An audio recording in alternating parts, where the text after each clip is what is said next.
नमस्ते। 76 स्टडी जी के चैनल में आपका स्वागत है। आज हम यूजीसी नेट और टीजीटी पीजीटी से संबंधित महत्वपूर्ण वन लाइनर तथ्य करेंगे और उनकी प्रमुख रचनाएं जो एग्जाम की दृष्टि से महत्वपूर्ण है। तो स्टार्ट करते हैं हिंदी गद्य के विकास से संबंधित टॉपिक। पहला है हिंदी गद्य की परंपरा आदिकाल से मिलने ही लगी थी। तो हिंदी गद्य की परंपरा कब से मिलने प्राप्त हुई? आदिकाल से। आधुनिक काल से पहले गद्य के 3 रूप प्राप्त होते हैं। 3 रूप कौन कौन से प्राप्त होते हैं? नंबर 1 राजस्थानी गद्य, नंबर 2 ब्रजभाषा गद्य, नंबर 3 खड़ी बोली गद्य। गद्य के उक्त तीनों रूपों में राजस्थानी गद्य को सबसे पुराना माना जाता है। यानी गद्य के इन तीनों रूपों में सबसे पुराना कौन सा माना जाता है? तो राजस्थानी गद्य। आदिकाल में हिंदी गद्य की निम्न पुस्तकें मिलती हैं, जैसे क्वैल्यमाला, कथा, राउलवेल, उक्ति व्यक्ति प्रकरण, वर्ण रत्नाकर।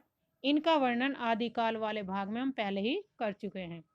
राजस्थानी गद्य की प्रमुख रचनाएं और उनके रचनाकार।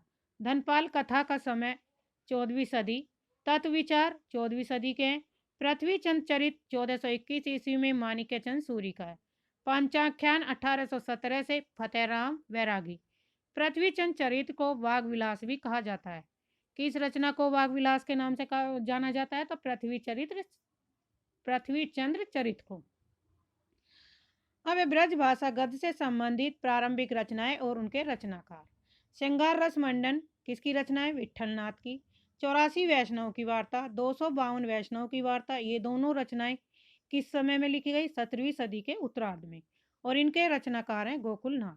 अष्टयाम का प्रकाश समय है 1603 ईस्वी में। रचनाकार नाभादास। अगन मातम्य, वैशाख मातम्य, ये दो रचनाएं 1623 ईस्वी की हैं और ये वैकुंठ मणि शुक्ल की रचनाएं हैं। बैताल 25 1710 ईस्वी में सुरती मिर्स की। सेवक चरित 1779 में प्रियादास की। आईने अकबरी की भाषा वचनिका 1795 ईस्वी में लाला हीरालाल की।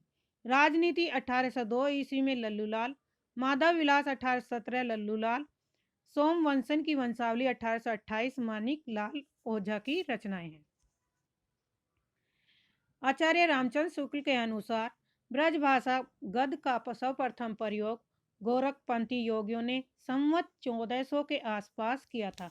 तो सर्वप्रथम ब्रजभाषा का प्रयोग किसने किया था? गोरखपंथी योगियों ने संवत 1400 के आसपास किया था।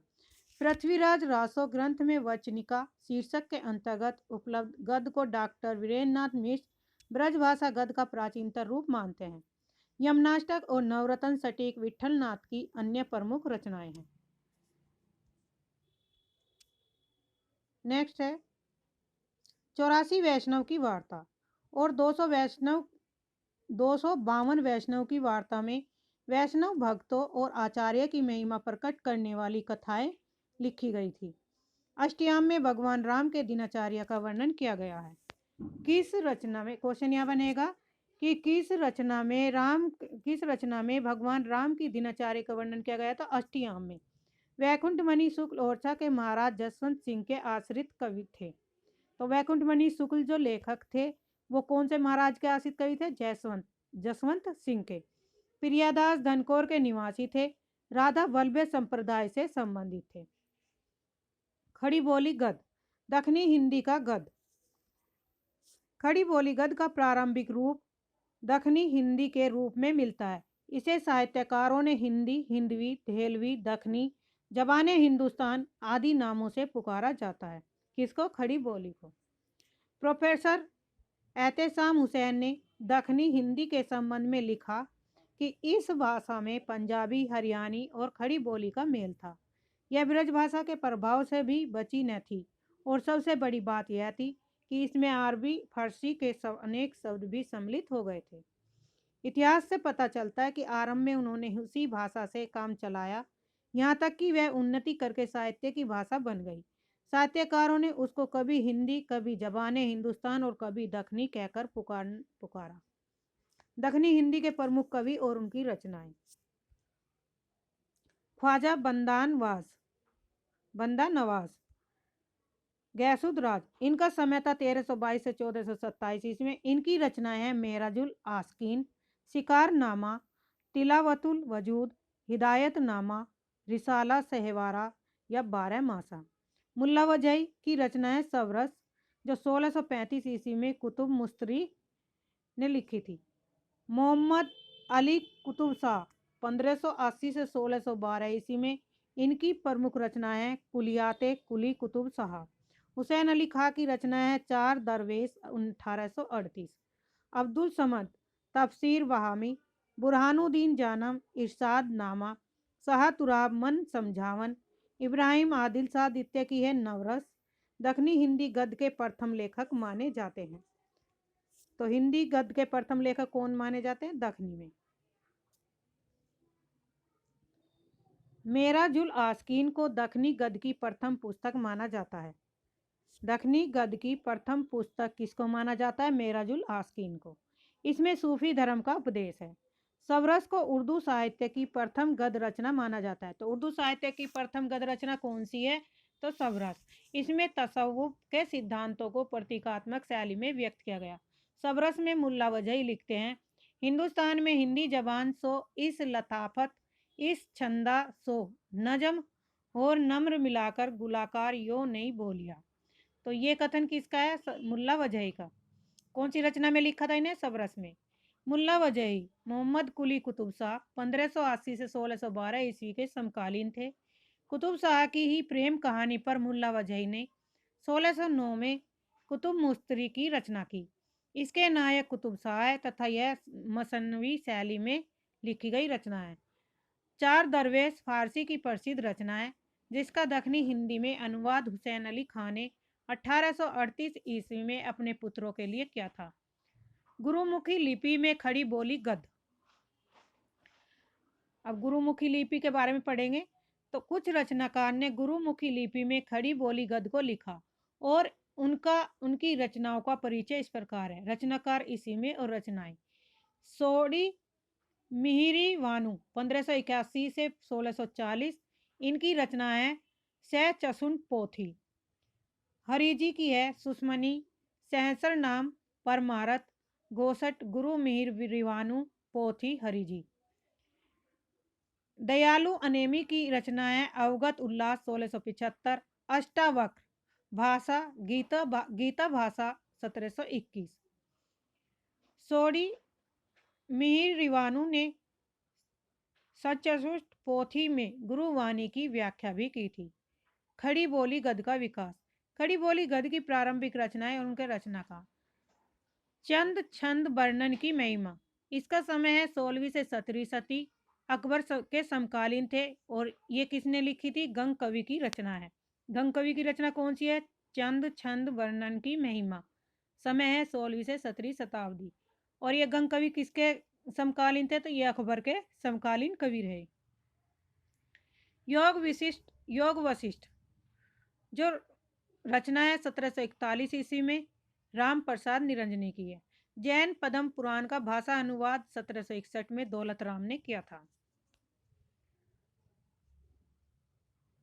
रचनाकार है रचनाएं और भाषा। सदासुख लाल की प्रमुख रचना है सुख सागर, जो खड़ी बोली में लिखी गई रचना है।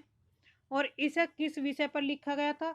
तो यह विष्णु पुराण को आधार बनाकर सुख सागर की रचना की गई थी। विष्णु को आधार बनाकर सुख सागर की रचना की थी किसने? सदल मिश्र ने। सदासुख लाल ने। सदासुख लाल दूसरी रचना है ईसा अल्लाह खां। ईसा अल्लाह खां की सदासुख लाल और सदासुख लाल की दूसरी रचना है मुथक बुत वारिक 1818 ईस्वी में। इनकी बुद्धि प्रकाश पत्रिका नरुल बाजार का हिंदी रूपांतरण थी। तीसरे कवि हैं यहाँ पे ईसा अल्लाह खां। रानी केतकी की कहानी। रानी केतकी का दूसरा नाम क्या था? उदयभान चरित। इसका समय है 1798 से 1803 ईस्वी में। यह खड़ी बोली में लिखी गई रचना है। इनका विषय था हिंदी की पहली मौलिक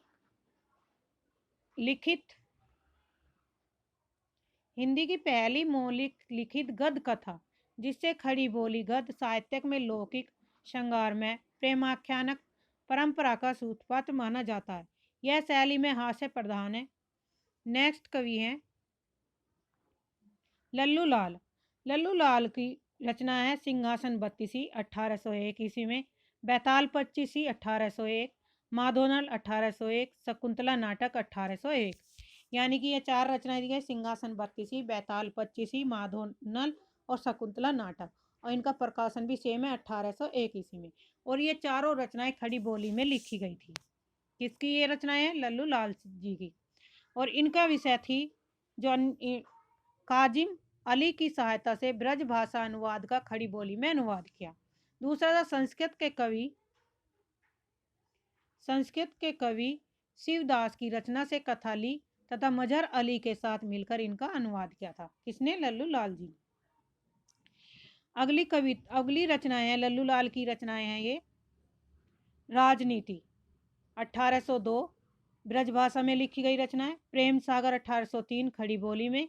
लताएफ हिंदी 1810 खड़ी बोली में। ब्रज भाषा व्याकरण भाषा कायदा खड़ी बोली 1811 में। सभा विलास 1815। माधव विलास 1817। लाल चंद्रिका 1818। यानी कि यहाँ तक क्या है खड़ी बोली में।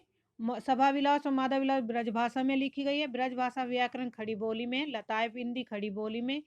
प्रेम सागर खड़ी बोली में और राजनीति ब्रजभाषा में। तो ये इनकी रचनाएं थी किसकी? लल्लू लाल जी की। अब किस उस पर लिखी गई है?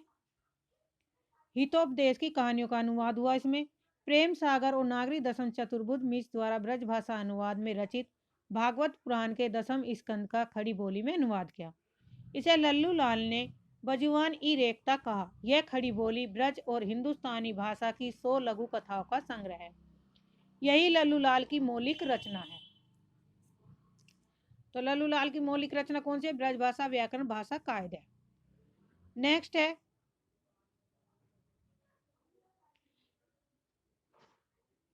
सभा विलास। यह एक काव्य संग्रह है। यह चंपू काव्य 19वीं शताब्दी के सामाजिक जीवन का चित्रण है। यह बिहारी सतसई की खड़ी बोली में टीका है। कौन सी? लाल चंद्रिका। नेक्स्ट कवि हैं सदल मिर्स। इनका समय 1767 से 1848। इनकी रचना है नासिकेतोपाख्यान। और नासिकेतोपाख्यान का दूसरा नाम है चंद्रावली। इसका प्रकाशन 1803। रामचरित का 1806। हिंदी पार्शियन बाके बुली 1809। ये किसकी रचना है? सदल मिर्स की। और ये खड़ी बोली में लिखी गई रचना है। इनकी रचना यजुर्वेद के आधार पर कठोपनिषद में वर्णित नाचिकेता की कथा को आधार बनाकर लिखी गई रचना है। रामचरित आध्यात्म रामायण पर आधारित रचना है। नेक्स्ट है राजा शिव प्रसाद सितारे हिंद भारत तेंदु के गुरु थे। राजा लक्ष्मण सिंह संस्कृतनिष्ठ हिंदी के समर्थक थे। इन्होंने रघुवंशम के गद्य अनुवाद के प्राकर्थन में कहा के विषय में कहा था कि हमारे मत में हिंदी और उर्दू दो बोली न्यारी न्यारी है। हिंदी इस देश के हिंदू बोलते हैं और उर्दू यहाँ के मुसलमान फारसी पढ़े हुए हिंदुओं की बोलचाल है। फोर्ट विलियम कॉलेज से संबंधित महत्वपूर्ण तथ्य हैं। खड़ी बोली गद्य के विकास में जिन संस्थाओं ने महत्वपूर्ण भूमिका अदा की उनमें से एक है फोर्ट विलियम कॉलेज था। फोर्ट विलियम कॉलेज की स्थापना 4 मई 1800 ईस्वी को मार्किवस वेलेजली ने की थी। सदल मिर्स और लल्लू लाल का इस कॉलेज से संबंध था। फोर्ट विलियम ने कॉलेज में उर्दू व हिंदी या हिंदुस्तानी के प्राध्यापक जॉन बोर्थविक गिलक्राइस्ट थे। इन्हें गिलक्राइस्ट के संक्षिप्त नाम से भी जाना था। संक्षिप्त मतलब छोटे नाम से। गिलक्राइस्ट ने 19 ग्रंथों की रचना की। A dictionary of English and Hindustani इनकी प्रमुख कृति थी। किसकी? गिलक्राइस्ट की। A grammar of Hindustani language में गिलक्राइस्ट ने हिंदी उर्दू रेखता हिंदुस्तानी को समानार्थी माना था। गिलक्राइस्ट के अनुसार खड़ी बोली की 3 शैलियाँ बताई हैं गिलक्राइस्ट ने। नंबर 1 दरबारी या फारसी शैली। नंबर 2 हिंदुस्तानी शैली। नंबर 3 हिंदुई शैली। हिंदुस्तानी शैली को Gilchrist the grand popular speech of Hindustan कहते थे। फोर्ट विलियम कॉलेज में हिंदुस्तानी के अंतिम प्रोफेसर विलियम प्राइस ने हिंदुस्तानी शब्द के स्थान पर हिंदी लिखना शुरू किया। यह प्रचलन उन्होंने कॉलेजों के पत्रों से शुरू किया। इसके परिणाम स्वरूप कॉलेज के हिंदुस्तानी विभाग का नाम बदलकर हिंदी विभाग कर दिया गया। अन्य बिंदु हैं इससे संबंधित। 1809 ईस्वी में विलियम केरे ने बाइबिल का हिंदी अनुवाद नए धर्म नियम शीर्षक से किया था। 1809 ईस्वी में ही हेनरी मार्टिन ने बाइबिल का अनुवाद हिंदी तथा उर्दू दोनों भाषाओं में किया था। 1817 में ईस्वी में कलकत्ता बुक सोसाइटी और लगभग 1833 ईस्वी में आगरा बुक सोसाइटी की स्थापना की। वेरी इंपॉर्टेंट है, यहाँ से यूपीटीजीटी में एक क्वेश्चन जरूर बनेगा। 1836 ईस्वी में अदालती भाषा से संबंधित इश्तिहारनामा प्रकाशित हुआ, जिसमें इस बात का जिक्र था कि अब से अदालती कामकाज के लिए हिंदी में भी आवेदन या प्रार्थना पत्र स्वीकार किए जाएंगे। 1837 ईस्वी में तत्कालीन संयुक्त प्रांत वर्तमान उत्तर प्रदेश के सभी सरकारी दफ्तरों में कार्यालय भाषा के रूप में उर्दू लागू कर दी गई। 1844 ईस्वी में उर्दू को संयुक्त प्रांत वर्तमान उत्तर प्रदेश तथा उत्तराखंड की राजभाषा घोषित किया गया। उर्दू के समर्थन में गारसा दासी और सर सैयद अहमद खां का बड़ा नाम है, यानी कि इनका बड़ा समर्थन रहा है। सर सैयद अहमद खां हिंदी को गंवारू बोली बोलते थे, जबकि गारसा दासी इसे भद्दी बोली कहा करते थे। Very important. हिंदी का समर्थन करने वालों में अंग्रेज विद्वान फेडरिक पिनकोट स्मरणीय है। पंजाब के नवीन चंद राय का भी इसी क्षेत्र में विशेष महत्व है। इन्होंने 2 पुस्तकें हिंदी में लिखी जो बाकी पुरी की खड़ग विलास प्रेस में छपी थी। बाल दीपक के 4 भाग हैं। यह बिहार के स्कूलों में पढ़ाई जाती थी। विक्टोरिया चरित्र यह 136 पृष्ठों की पुस्तक है। पंजाब के पंडित सरदाराम फिलोरी ने पांडित्यपूर्ण और निर्भीक लेखकों तथा व्याख्यानों के माध्यम से हिंदी के महत्वपूर्ण स्तंभ के तौर पर काम किया। सरदाराम फुलेरी की प्रमुख रचनाएं हैं। गद्य में सत्यामृत प्रभा सिद्धांत ग्रंथ है। पद में है आत्मचिकित्सक अध्यात्म संबंधी ग्रंथ तत्व दीपक। धर्म रक्षा उपदेश संग्रह जो व्याख्यानों का संग्रह है। सतो उपदेश दोहे। ये सभी धार्मिक पुस्तकें हैं। वेरी इंपोर्टेंट है।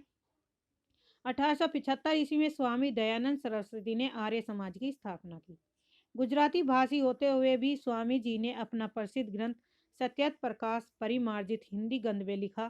साथ ही उन्होंने अपने मत प्रचार के लिए खड़ी बोली हिंदी गद्य को अपनाया। टॉम्स रोबक ने हिंदी को हिंदुस्तानी की महाभाषा कहा। खड़ी बोली हिंदी के गद्य के विकास में पत्र एवं पत्रिकाओं की भी महत्वपूर्ण भूमिका रही, जिसका विस्तृत परिचय हिंदी पत्रकारिता वाले खंड में कर दिया गया है। आज के लिए इतना ही। धन्यवाद। चैनल को सब्सक्राइब करिए, लाइक करिए, शेयर करिए ताकि आपको समय पर नोटिफिकेशन मिलते रहे। प्रैक्टिस सेट लेके आ रहे हैं हम। यूपी टीजीटी टीजीटी का शुरू कर दिया, पीजीटी का कल से आपको मिलना शुरू हो जाएगा। तो आप चैनल को सब्सक्राइब करिए।